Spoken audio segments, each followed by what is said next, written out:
if God is our origin from Him, and He is our return, and that is a formula in Islam that we say, especially when someone passes, Inna lillahi wa inna ilayhi raji'un. From Allah He came, and surely to Him He will return. Circular movement back to Him. Then Allah is our maqsood. God is our goal, because He is our origin. And to want Him, to be with Him as He is with us, that is our goal, and that is our wish. But there is something else that our Shaykh taught us. What you're going to do when you're with Him. Say you want to be close. Then what? What happens after that? You want to cling to Allah. You want to be with Him. When you are with Him, then what happens? You're just going to stay in a state of bliss? That's selfish. Again, it's about you. It's not about Allah.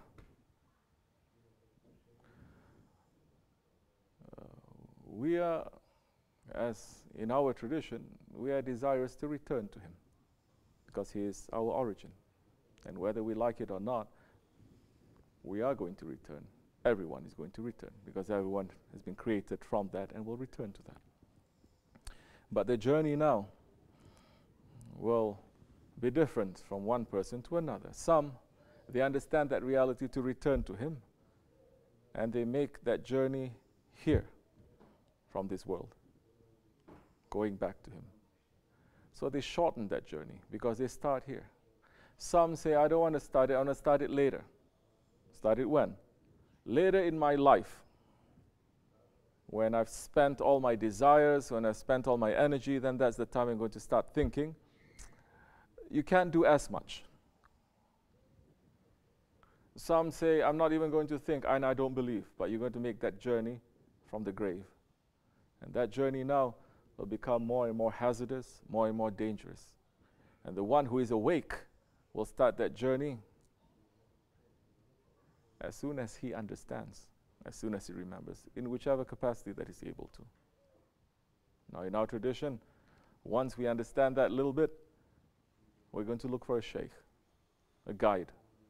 Who is that sheikh? That is, a sheikh is the one who is representing a prophet. He is an inheritor of the prophet. And his role, his job is to take you from this world to the next.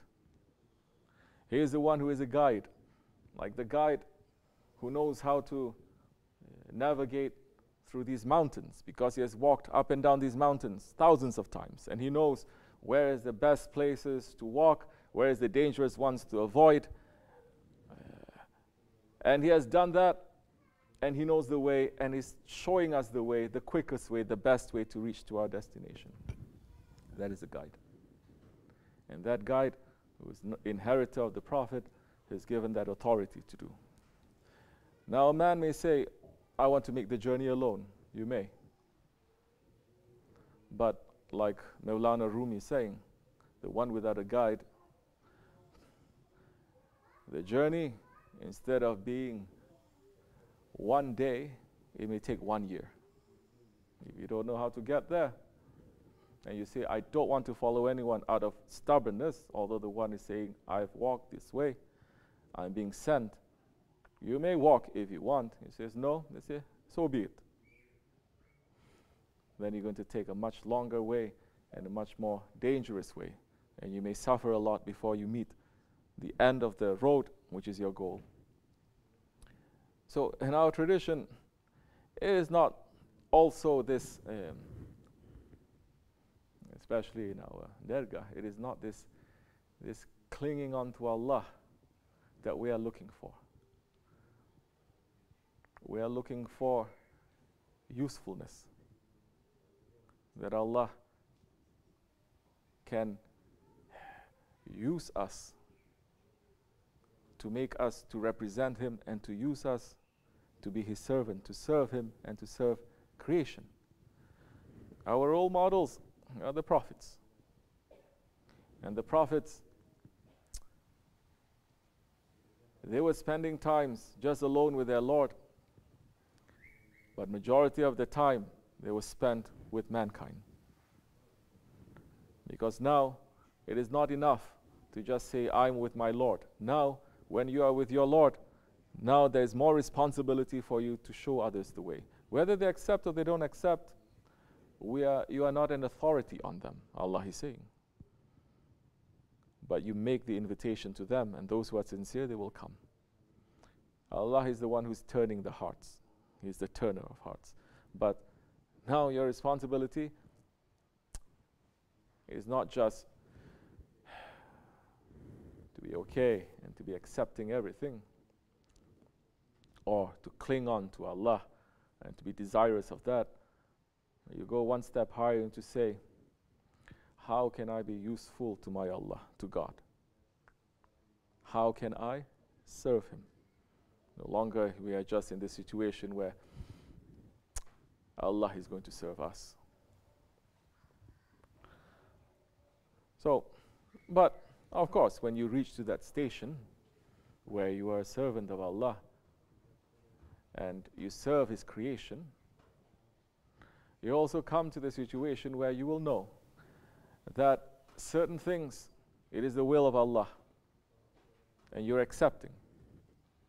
And certain things, you understand there is the will of Allah, but others are using their own will, or shaitanic will, or egoistic will, that is not according to the will of Allah. Whatever that is in your power, in your capacity, to guide those wrong wills to the way of Allah, you must do. If you don't have that power, you cannot. Even if you are in the right, you cannot. But the Prophet ﷺ said, in our religion, you must, when you see something good, you must encourage it.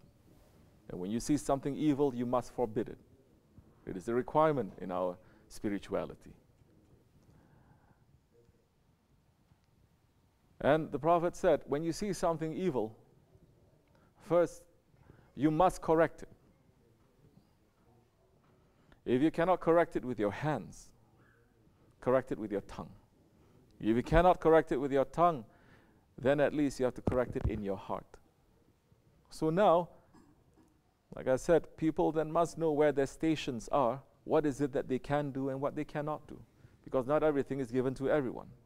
Not everything is given to you at one time in your life.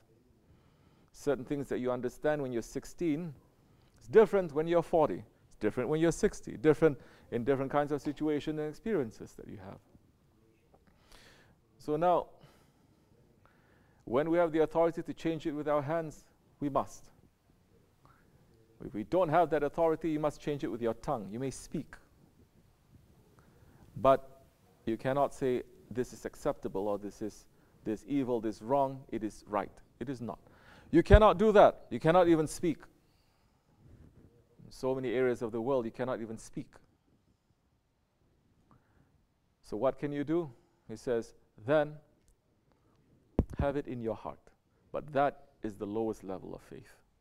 But we've come to this time now that in Islam, in tariqat, in Sufism, that is also current in so many other belief systems, they're saying we're living now in the time of the Ahir Zaman, in the end of times, in the darkest of times, in the, some saying is Kali Yuga, darkest of times. Sorrow, it is everywhere. Oppression, it is everywhere. And if we read what the Prophet Muhammad ﷺ has said about the signs of the last days, we say it is all fulfilled. And it is not something that we say, oh, this was done 500 years ago also, or 1,000 years also. No. We see it being done only now at such a widespread way that majority, they are following in the wrong way. We're trying to pull ourselves back from all of that. So now, we want to be useful. We want our Lord always to be pleased with us. That is our maqsood, that is our goal, that is our meaning. And those ones who are our role models are the prophets and the saints. And they've always been those ones that are the instruments of Allah. Inshallah, one day we will be. This much we can say. Assalamu alaikum. Any questions we have?